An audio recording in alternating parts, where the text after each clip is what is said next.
I'm Tamai, and welcome to my series How to Sound Like Billie Eilish. This is a series where I'll be breaking down my current pop production, and I'll be trying to show you some techniques I used and show you how I broke down and analyzed Billie Eilish songs and what I could learn from it and how I got influenced producing the song. So before this video starts, a quick introduction to the song. The client sent this song to me at a demo kind of stage, and she asked me to produce the song as well as mix and master it. Right now it's still in production, and so I'll not be showing the vocals in any part of the track because we haven't even recorded them yet, and the song isn't even released. Also, for that reason, I'm not going to be showing you any full parts, just little bits and bobs here and there, but it will be fine. Now, today I want to talk a bit about bass and bass in relation to the kick drum and the drums, especially. Now, I like Billie Eilish a lot, and when I first got this song, when the client sent it to me, we listened through it a couple of times together, and I noticed how much this song and a couple of Billie Eilish songs have in common. And she admitted that she kind of noticed it herself, and then just kind of went with it. And she wasn't sure at first if she should keep it or if we should try to produce it away from that. And I encouraged her, actually, because she likes Billie Eilish a lot as well. So I encouraged her to just keep that theme going, because I don't think there is anything wrong with producing a song that is highly influenced by an artist that you like a lot.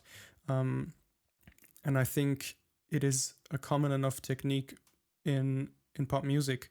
And so what I did is, since I know a lot of Billie Eilish songs already, and I analyzed a couple of Billie Eilish songs previously, I was good to start, essentially, but still I noticed that these chords are essentially the same chord progression as Bad Guy, with a couple of twists here and there.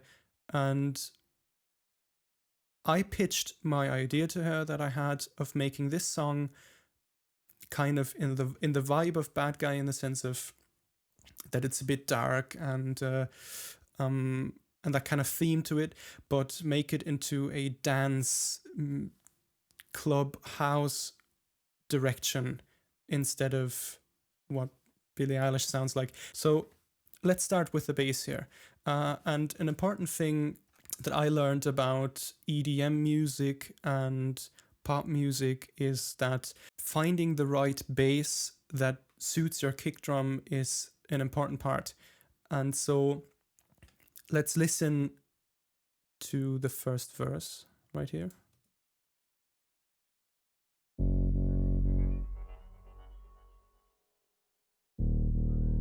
Right now it's just the bass.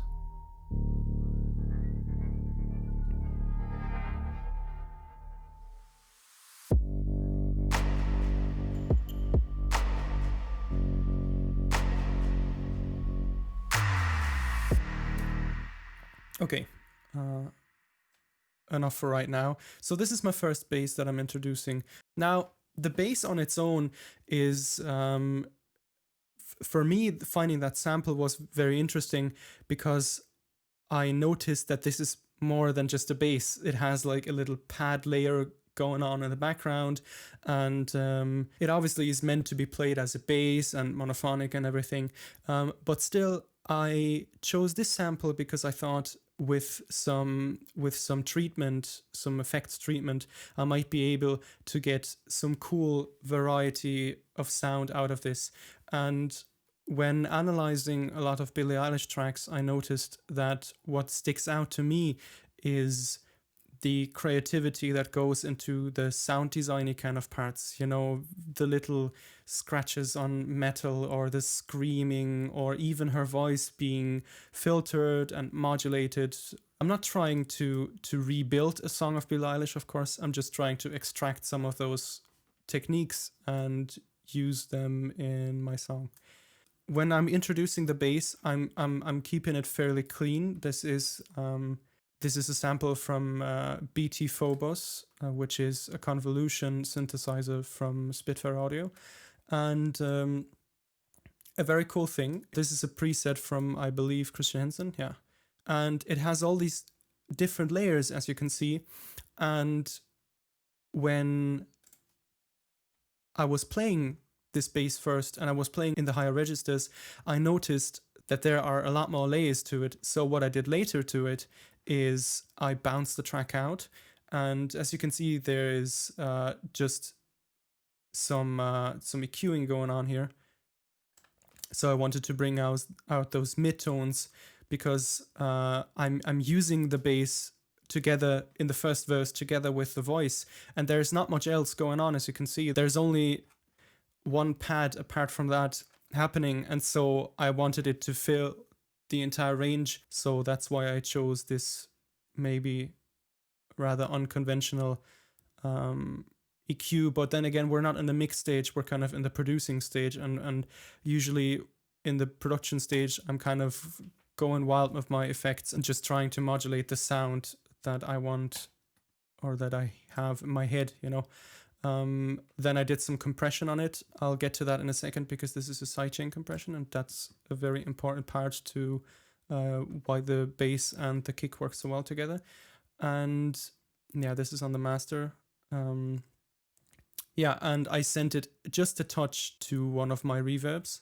I feel sometimes when I add just a little bit of reverb to my bass, it gives it, yeah, it gives it a bit more space. But too much reverb on a bass, of course, is never a good thing, and you should definitely watch out for that and be careful with reverb on your bass.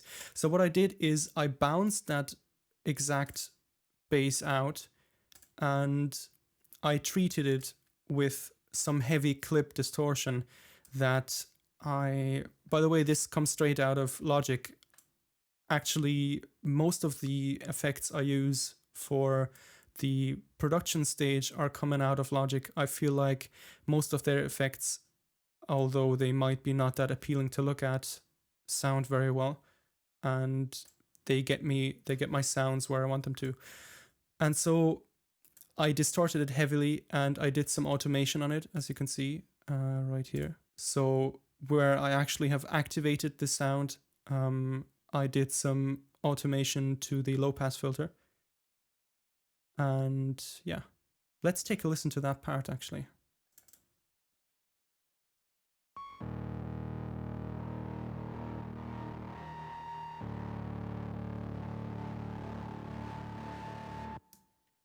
So when I distorted that bass, this was a magical moment for me, because I realized this is one of the few times where I actually heard something in my head, how it would sound like before I've actually treated it, the sound. So I heard what this bass is going to sound like heavily distorted before I actually treated the sound, and it worked out, and it sounded exactly like it. And I think this sounds very Billie Eilish-y, and so yeah, I went with it in this part. Let's listen to it in context.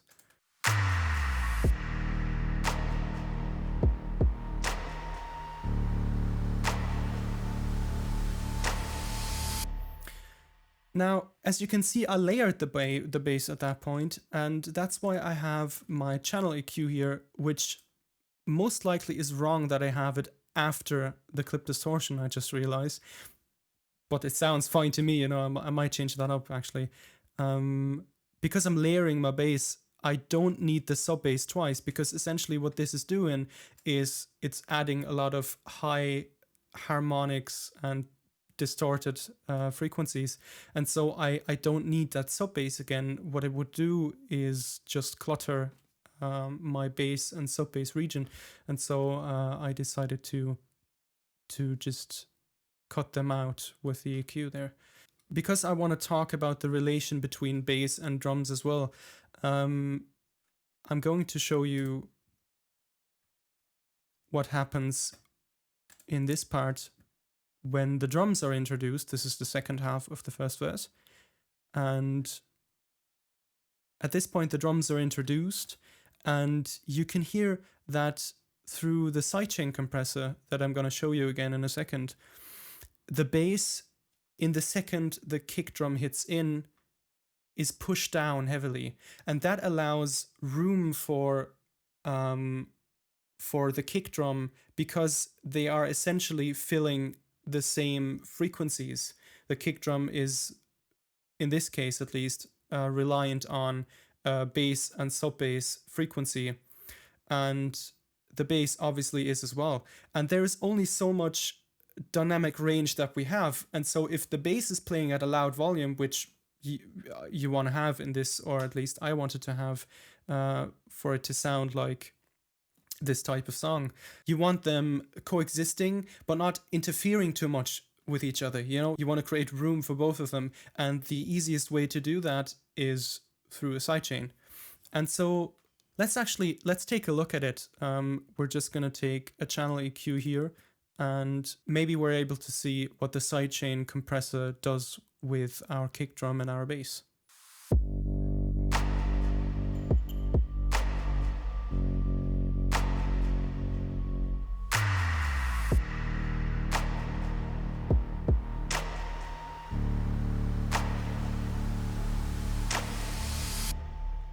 So it seems like the kick drum's punch lies in this region, and the most of the bass we're seeing is here. But this is our sub bass region, so that means there is a lot of bass going on as intended. But what we're hearing from the bass is actually more.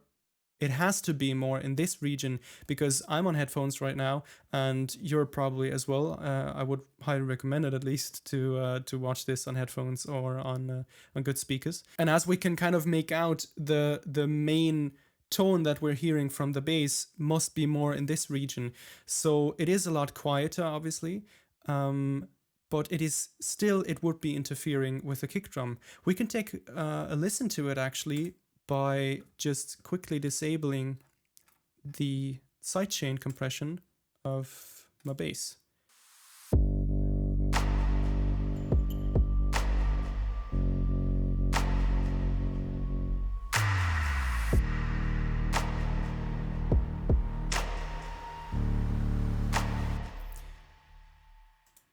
Now, I heard a massive difference. I didn't see too much of a difference, but I believe that there are some notches I saw before surrounding the kick drum that I am not seeing right now, and this could be the visualization of what the sidechain compression does.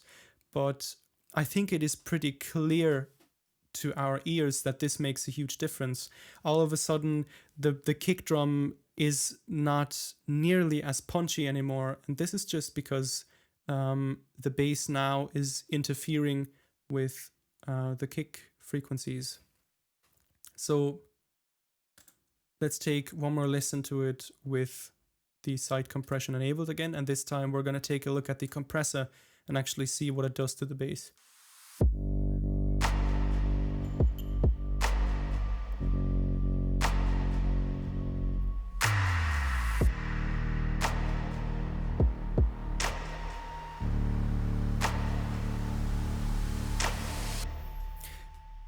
Very interesting to look at, I think. It looks like way more compression than you ever want to have on any signal, at least what you learn from textbook. But in this case, it's about sound design, and so I feel it's about the sound that you hear and that you want to create. And if it sounds right to you, then it probably is right. And so I have the threshold at minus 47 dB and the ratio at, what is this, 15:1. Geez, this is almost a limiter.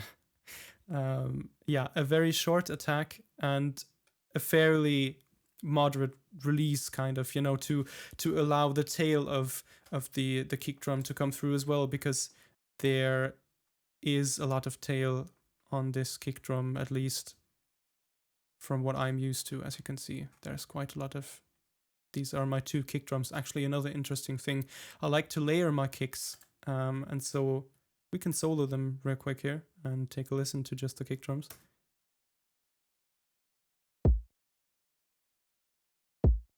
This is why I don't like to use a sampler, because when I layer my kick drums, I want to be able to quickly swap between disabling one of the samples, because one of the reasons why I layer my kick drums is that I have it split in two parts, one that has kind of a punchy low end and one that has more like the high transient kick.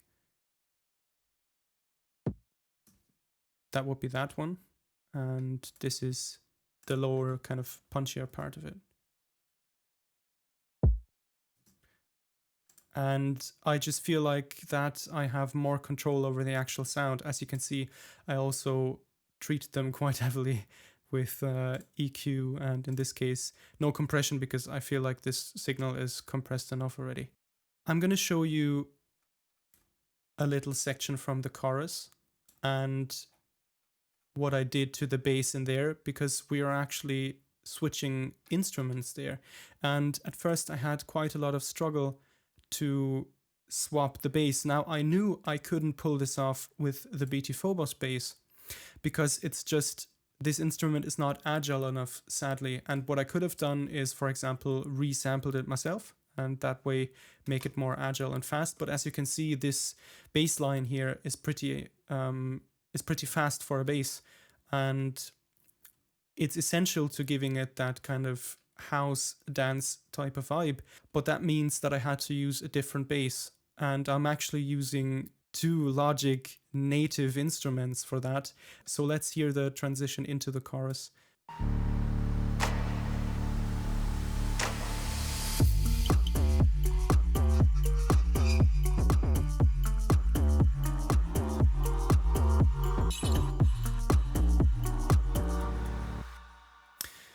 So we can obviously hear that this is a different instrument, and this is a lot more house bouncy type of bass, I would describe it, than this one. This is kind of a creepy pad, very wide, atmospheric type of bass.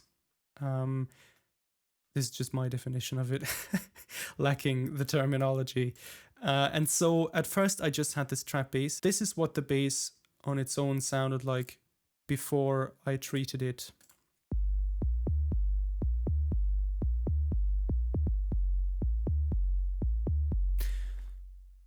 It doesn't sound bad at all, but for some reason I felt the transition into that from the bass we had before doesn't work as well. Let's take a listen to it in the mix, how much it actually would work without the context of what was before.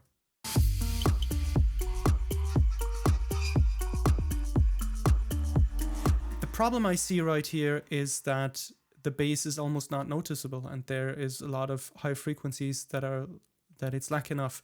So let's assume I've done my compression here, which is basically the sidechain compression as well, and my overdrive, and which obviously is adding a lot of the high frequencies in this case.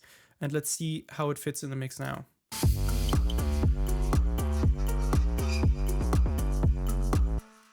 I like the sound, but this is the problem now. On its own, it would work, but the transition to this sound, let's listen to it with the transition, is not right, I think.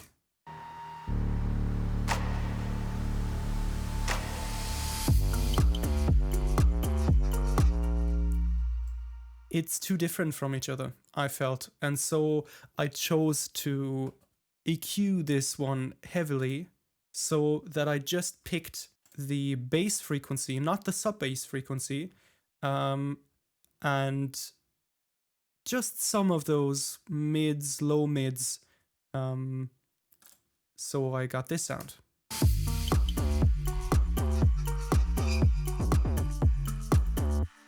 Great, not too bad. But then I was lacking some of that low end, and so what I did, again, like with my kick drum, I like to have a lot of control over the sound.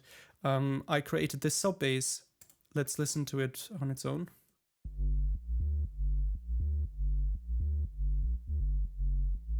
Kind of weird. At first, I didn't do this, and this to it, and I just had the overdrive and actually not true. The channel EQ I had as well at first. I wanted to boost some of those sub-bass frequencies, and this is actually just straight out of the box EXS24 when you open it up. Crazy good science sound, I think. Yeah. And with the other bass together.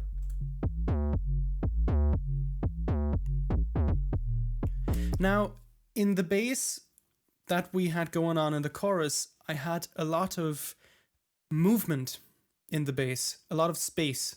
And I did that, obviously, I encouraged that by adding some of that, that reverb, but also I wanted this space and the size of the bass to remain. So what I chose to do is to add a tremolo to the sub bass and some compression, and this is what came out of it. Kind of trippy, I think, but together with my second layer of bass, it kind of works.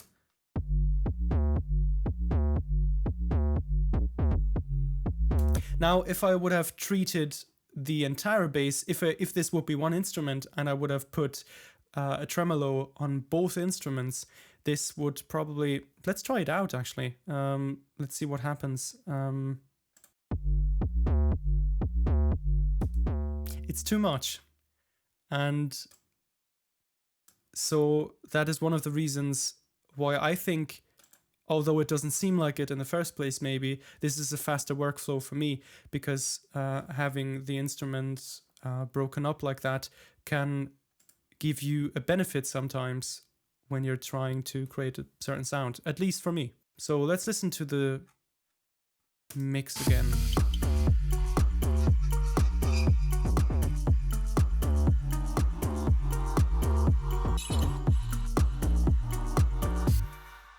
I have the sidechain compression going on again, of course. So that's why I have this compressor here. It's doing nothing more but the sidechain compression. Let's do one more comparison actually, and I will disable the sidechain compressor on both instruments.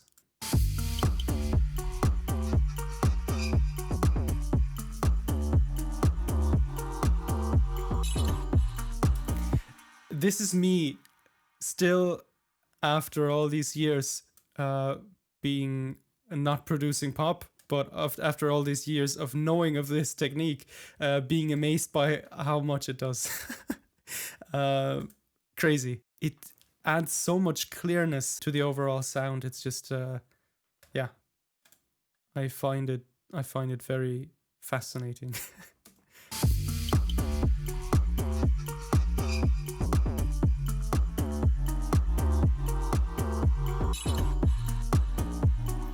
Yeah, and I really want to show you some of those drums, because I'm very happy with how some of that sound design turned out, and that's gonna be the next part of this series. And yeah, that's that for this clip. I hope you enjoyed this video. If you did, maybe leave a like, a comment if you have any questions.